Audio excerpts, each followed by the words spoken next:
3 মাস হয়েছে রক্সি আমাদের ঘরে এসেছে, আর এই 3 মাসে 4000 কিলোমিটার ড্রাইভ কমপ্লিট। এই 4000 কিলোমিটারে কলকাতা থেকে লাটাগুড়ি, লাভা, লোলেগাঁও, আর লাভা থেকে ফেরার পথে ছাগে ফলস, যেখানে রাস্তা একদমই নেই, সেই সমস্ত রাস্তাতেও অফরোডিং করতে গেলে পাওয়ার তো দরকার। আর এই থার রক্সে পাওয়ার ভরে ভরে দেওয়া আছে। আর ফাইনালি আসছি সেই লাখ টাকার প্রশ্নতে, মাইলেজ কত দেয়। অ্যাজ এ থার রক্স ওনার, ভালোর সাথে সাথে আমি অনেক খারাপ দিকও বলবো, যাতে তোমরা যারা ভাবছো ভবিষ্যতে থার রক্স নেবে তাদের জন্য। তো লাস্ট অবধি ভিডিওটা দেখতে থাকো। নমস্কার বন্ধুরা, ওয়েলকাম টু ট্রাভেল গাড়ি। লাস্ট ভিডিওতে তোমরা অনেকেই কমেন্ট করে জানতে চেয়েছো যে থার রক্সের ড্রাইভিং এক্সপিরিয়েন্স কেমন, রাইডিং কমফোর্ট এবং মাইলেজ কত দেয়। তো অ্যাজ এ থার ওনার 3 মাস পর 4000 কিলোমিটার কমপ্লিট করার পর আজকে নিয়ে এসেছি তোমাদের জন্য থার রক্সের খুব ছোট্ট একটা ওনারশিপ রিভিউ। আগেই বলে দিই, মহিন্দ্রা কিন্তু আমাকে 1 টাকাও দেয়নি। সো এটা কোনো পেড রিভিউ বা প্রমোশন ভিডিও নয়। ভালো খারাপ জাস্ট যাহা বলিব সত্য বলিব, সত্য বিনা মিথ্যা বলিব না। সো প্রথমেই বলি, এত গাড়ি থাকতে থার রক্স কেন কিনলাম। কারণটা হলো, অনেক মানুষের মতো আমাদেরও একটা ড্রিম কার ছিল থার রক্স। দূর থেকে একটা ব্ল্যাক থার রক্স, জাস্ট ব্ল্যাক বিস্টের মতো সাইলেন্টলি আস্তে আস্তে আসছে, এটা দেখে আমরাও রোডে থমকে দাঁড়িয়ে যেতাম সেই ব্ল্যাক বিস্টার রোড প্রেজেন্স দেখবার জন্য। আই এম শিওর তোমরা যারা থার লাভার্স তারা এটাকে খুব ভালোভাবে আমার সাথে রিলেট করতে পারছো। আর তখন মনে হতো, ইস, আমার কাছেও যদি থার রক্স থাকতো। সেকেন্ডলি, আমাদের এমন একটা গাড়ি দরকার ছিল যেটা লং ড্রাইভের জন্য কমফোর্টেবল, অফরোডিং করতে পারবে, ক্যাম্পিংয়ের জন্য উপযুক্ত এবং লুক ওয়াইজ হবে বোল্ড অ্যান্ড বিউটিফুল। তো ফিচারসে বেশি আসছি না, সোজাসুজি ড্রাইভিং এক্সপিরিয়েন্স নিয়ে কথা বলা যাক।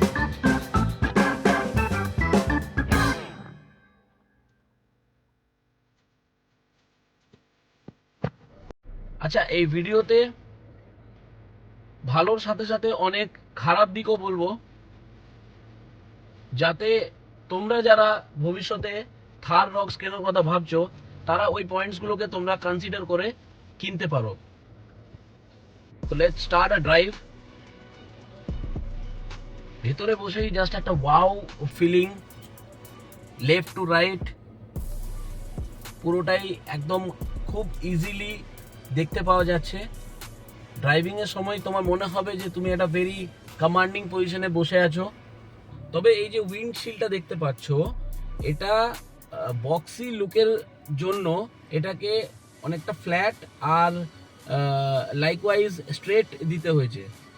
আর তার জন্য আমরা যখন 110 বা 120-র ওপরে যখন স্পিড ওঠাই, তখন একটা কনস্ট্যান্ট উইন্ড নয়েজ কিন্তু পাওয়া যায় এই উইন্ডশিল্ডটার জন্য। তবে এই উইন্ড নয়েজটাকে রেস্ট্রিক্ট করার জন্য তোমরা ইচ্ছে করলে একটা জিনিস ট্রাই করতে পারো, জাস্ট মিউজিকের ভলিউমটাকে একটু বাড়িয়ে দিও। আর সেফটি ওয়াইজ 6টা airbag, ABS, EBD, hill descent control নিয়ে 5 স্টার সেফটি রেটিং প্রাপ্ত করেছে। সো সেফটি ওয়াইজ তোমরা একটা সেফ গাড়িতে বসে থাকবে। আর একটা জিনিস হচ্ছে, এখানে ডেড প্যাডেল নেই, মানে ক্লাচের পাশে এতটুকু জায়গাও নেই যে আমি আফটার মার্কেট সেটা লাগাতে পারি। বেসিক্যালি ডেড প্যাডেলটা থাকলে লং ড্রাইভে একটু রিল্যাক্স পাওয়া যায়, যেখানে তুমি বারবার ক্লাচ ইউজ করছো না। আর একটা হচ্ছে, দেখো এই দিক ঠিক এখানটাতে যখন আমরা অনেক লং ড্রাইভ করি তখন ঠিক এই জায়গাটাতে পাটা একটু ঘষা যাচ্ছে, মানে লেফট পাটা একটু ঘষা যাচ্ছে। আমার হাইট 5.7, তো আমার থেকে যারা লম্বা তারা এই পয়েন্টটাকে একটু কনসিডার করে দেখতে পারো।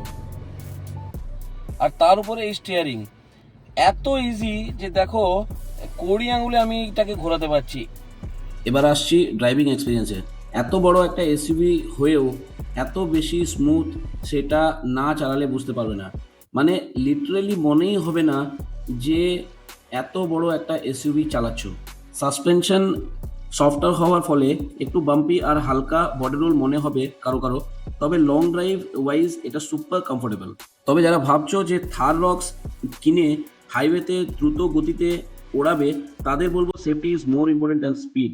এই গাড়ি অন্য নর্মাল কারের মতো স্পিডে চালানোর জন্য নয়, বড় আর বক্সি ডাইমেনশনের জন্য 120-র ওপরে একটু স্টেবিলিটি ইস্যু আসে বলে আমার ফিল হয়েছে। আচ্ছা, এবারে আসি লাখ টাকার প্রশ্ন, মাইলেজ কত দেয়? তো দেখো, তোমরা যারা থার রক্সে মাইলেজের কথা ভাবছো তাদেরকে প্রথমেই বলবো যে থার রক্স হচ্ছে একটা প্রপার ফ্যামিলি কাম অফ রোডার ভেহিকেল। তো এখানে খুব ভালো মাইলেজ আশা করা খুব উচিত হবে বলে মনে হয় না, কারণ ইঞ্জিন ওয়াইজ প্রচণ্ড বেশি পাওয়ারফুল। সো মাইলেজ ওয়াইজ খুব একটা বেশি আশা করা যায় না।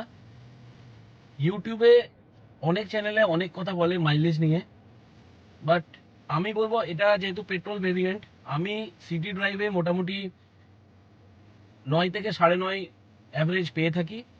আর হাইওয়েতে with AC 10 and without AC 12 আমি অ্যাভারেজ এখন পর্যন্ত বার করেছি। হ্যাঁ, তবে সেটাও যদি আমি 80-90 স্পিডে ক্রুজ করি।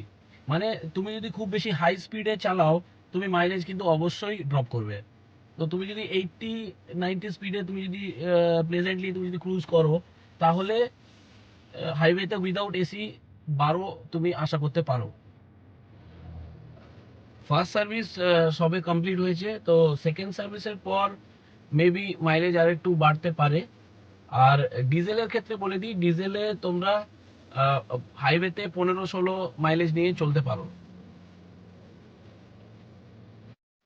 আচ্ছা, ফার্স্ট সার্ভিসটা 2000 কিলোমিটারে হয়ে গেছিল। আর তারপর দুটো ইস্যু পেয়েছিলাম। একটা হচ্ছে রাইট ব্যাকডোর থেকে একটা খিচখিচ ইরিটেটিং আওয়াজ, আর আরেকটা হচ্ছে স্টিয়ারিং এ একটা কটকট আওয়াজ হচ্ছিল। সেটা সার্ভিস সেন্টারে বলতেই ওরা গাড়ি নিয়ে গিয়ে এই ডিফেক্টগুলো রেকটিফাই করে গাড়ি ডেলিভারি দিয়ে গেছে। সো সার্ভিস ওয়াইজ এখনো অবধি মাহিন্দ্রা থেকে fully satisfied, no complaint at all বলতে পারো। আশা করছি ফিউচারেও এই রকম সহযোগিতা মাহিন্দ্রার তরফ থেকে পাবো। সব মিলিয়ে ফাইনাল ভার্ডিক্টে এটাই বলবো যে 4000 কিলোমিটার চালানোর পর আমাকে যদি কেউ আবার জিজ্ঞাসা করে যে যদি সুযোগ পাই আবার থার রক্স কিনবো কিনা, তো আমার উত্তর হবে বিগ ইয়েস। কারণ এটা শুধু একটা গাড়ি নয়, এটা প্রতিটা রোড ট্রিপকে আরো স্পেশাল করে তোলে। যেখানে অন্য গাড়ি থেমে যায়, সেখানে রক্স নিয়ে এগিয়ে যাওয়ার আলাদা একটা আত্মবিশ্বাস কাজ করে। আর আমাদের মতো যারা অ্যাডভেঞ্চার ট্রাভেল পছন্দ করো, তাদের জন্য থার রক্স সত্যি দারুণ একটা সঙ্গী। খুব তাড়াতাড়ি আসতে চলেছি আরো একটা নতুন রোড ট্রিপ নিয়ে। ভালো থাকো, সুস্থ থাকো, দেখা হবে পরের ভিডিওতে।